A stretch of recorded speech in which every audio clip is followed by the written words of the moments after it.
Once again, since it is halfway to Halloween, let's recap another 90s Fear Street book. So our main characters are the following. Nicole is our protagonist, and she very clearly has a lot of home issues, mental issues. She's ticky boom boom. Lucy is Nicole's best friend. We have Kent, who is Lucy's boyfriend, and then you have Margie, who is also Nicole's friend. So Nicole and Lucy, they are just two best friends who are having the rough time being teenagers right now. They're just over their lives on some like Freaky Friday type shit. You know, Nicole thinks her parents are pitiful and boring. They're always on her case. Pretty much, she has parents that are overprotective. Nicole's behind in her study, which is going to lead to her not being able to graduate. All problems she pretty much created her damn self. And with all that shit going on, her boyfriend David breaks up with her because she's too much. So after school one day, she bumps into her ace boon coon Lucy, who they've been friends since the sandbox. And she's also having a shitty time. And Lucy's like, bitch, since you're sad with your life and I'm over my motherfucking life, bitch, let's switch bodies. And I'm like, oh, so R.L. Stein, we just jumping off the deep end with this, because usually you slow with the plot. And Nicole's really never considered that being possible, but it's like, girl, you live in Shadyside, and in Shadyside, they got a street called Fear Street. What do you think? Where the dead occasionally walks amongst the living. Don't get me started on that bitch Seraphine. You know damn well you having limits on your imagination of what can and cannot happen don't make sense in this world. However, Nicole's really starting to be into trading places because she knows Lucy. Parents are too busy in their own shit fighting each other to be paying attention, so that'll give us some free time for having parents that hover over her. God forbid parents care. But you know, strict parents do make sneaky kids. And Nicole's also begins to think, she was like, you know what, Lucy does have a cute boyfriend, Kent. I'm like, oh, this hoe doing it for the wrong reason. She want to fuck her friend's boyfriend in her body just so she can say, I didn't cheat. Lord, we got us a supernatural side bitch. So the pair is like, okay, bitch, let's do that. So these hoes head over to Fear Street, which is the worst hood in Shadyside. And they stop by the abandoned Fear family's mansion just to talk shit on how raggedy it looks now. So then the girls head into the Fear woods. They walk deep into the wood until they come upon a stone wall that's just erected in the middle of the wood called the Changing Wall. So creative. And Lucy begins to tell her that she learned from her grandmother, who knows about all like the Shadyside legends and the magical, mystical shit. And Lucy's like, honey, my grandma used to say years and years and eons ago, people and criminals used to bring innocent victims here and switch bodies with them. So when the police would come after them, they could take the criminal's body, but they'd be in the innocent victim's place. So in a way, they can escape their crime. And the victims would end up being in the criminal's body serving the time. And Lucy's like, bitch, all we have to do is climb to the top of the wall and then jump over while holding hands. When we land, we will be switched. Your mind will be in my body, and my mind will be in your body. When people look at me, I'll look like you, and everyone will think I'm you, vice versa.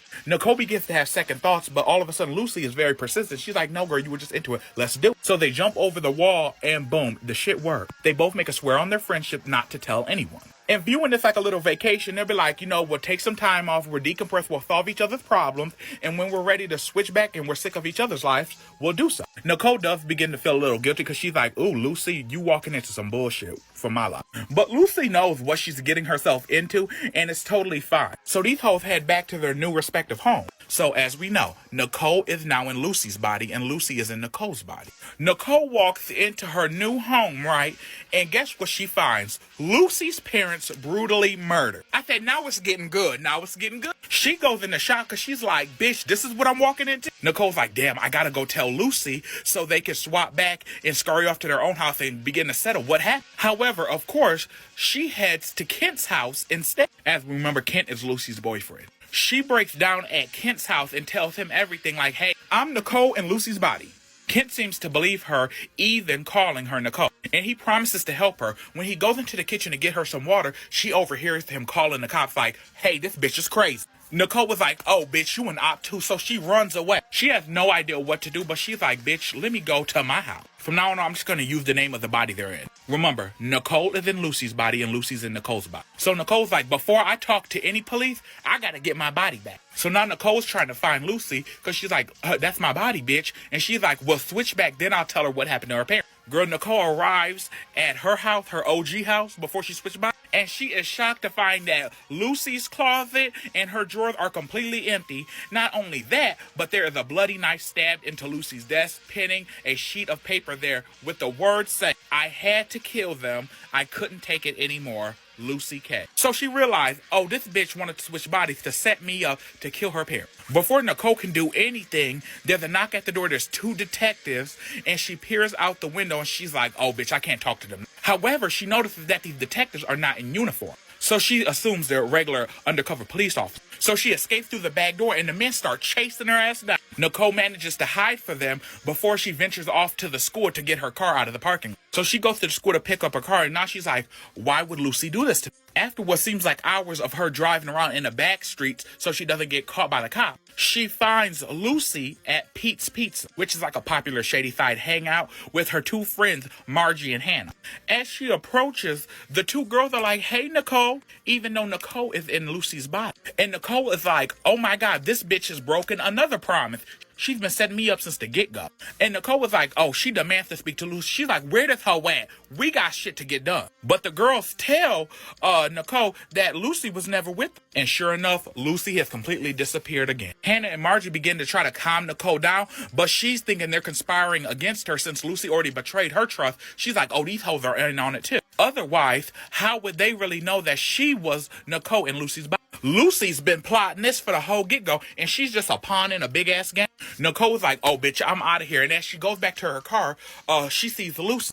As she walks up closer to her car, she's like, oh, now here this bitch go. It ends up being Margie, who's trying to calm her down and like, girl, are you okay? Are you going through some type of psychotic break? And she's like, bitch, if you only knew the half of it. Nicole's like, I don't got time for the bullshit. She moves Margie aside as Hannah approaches too now. Nicole jumps in a car, locks the door, puts the pedal to the metal, and she's off. And she's wondering why the two girls were acting so frightened by her, if they already know all the details from what they told her. And Nicole was like, she just suspects that Lucy visited Kitten before and filled in her friends, so everybody that she could trust, she can't anymore. But Nicole was like, I gotta confront him, because why would you betray a bitch like me? She heads over to his house, vroom vroom, and girl, she pulls up in his shit, gets into his house through a back window. She hears loud music coming from the den. Of course, she's gonna go investigate. Before she goes to meet him there, she's like, oh, Lucy's probably there trying to... So this bitch grabs a knife, because she clearly knows if Lucy's there, honey, there ain't nothing she'll do. She just killed her parent and got her framed for it. And she's like, and if she ain't there, I'ma act crazy so I can get information out of him so I can know Lucy's true plot. Bitch, it's to frame you, hello? And as she gets into the den,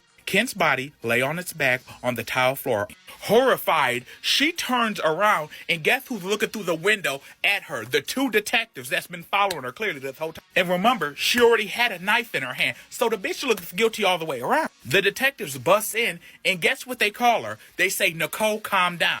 Bitch, how do they know? Nicole escapes through the basement and runs into the woods to go back to the changing room. And when she gets to the wall, she's trying to wonder why Lucy has betrayed her so hard. Because Nicole was like, when she had her car accident, I was the one at her bedside day and night. She was there until she woke. So as she sits down to ponder her next move, she goes into her fanny pack, and guess what she finds? She finds her own wallet, even though she's in Lucy's body. And in her wallet, she has an old school picture of her and Lucy. So she's like, maybe I can jump over the wall and that'll help her with this picture. It's like, no, bitch, it's not. She jumps over and it doesn't work. She doesn't switch back. She sleeps in the wood, and then the next morning she gets a newspaper expecting to see all these murders all in the newspaper, but there's nothing. She's like, I need to find out what Margie knows. So Nicole sneaks into the school, waits in the girls' locker room, confronts Margie, but then somebody comes, so she hides back in a locker. Why when Nicole emerges out of the locker after the teacher leaves the locker for her to finish the conversation with Margie, Margie is dead on the floor. Lucy has killed again. Then Nicole realized who she has to go to. She has to go to Lucy's grandma, who told her about the legend of the Fear Street wall to begin with. She sneaks out of the school and takes a ride to the grandma's. She tells the grandma everything that happened. The grandma's like, oh, this bitch is crazy. She pretends to go get some bread and calls for help. When Nicole hears some cars approaching, she runs out of the grandma's house into the barn, where guess who she finds?